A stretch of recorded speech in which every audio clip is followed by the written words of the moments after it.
Interview crack करिया चाहूचंती कि तेबे एई वीडियोटी आपणक पई। करेंट प्रोसेस देखिया गले कंपनी मानकरे बेसिकली 4टी राउंड रे सिलेक्शन करा जाए। सेतिपई हमको मात्र किछि सिस्टम फॉलो करबा को पड़े। फास्ट कौन रोच ना हमर रिटन टेस्ट।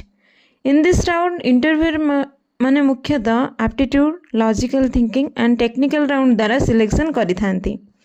सेकेंड राउंड रे हमर आछि जीटी जोटा कि ग्रुप डिस्कशन।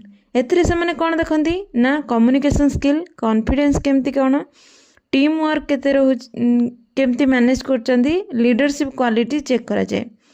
थर्ड रे हमर रहउची टेक्निकल राउंड। एथिरे कोन करा जाए ना स्किल टेस्ट करा जाए, प्रॉब्लम सॉल्विंग एबिलिटी मध्ये देखा जाए, ता सहित रियल टाइम रे प्रॉब्लम से माने देई थांती हमको करबा को। लास्ट राउंड हमर कोन रहउची ना एचआर राउंड जोटा कि कहा जाए हमर फाइनल राउंड।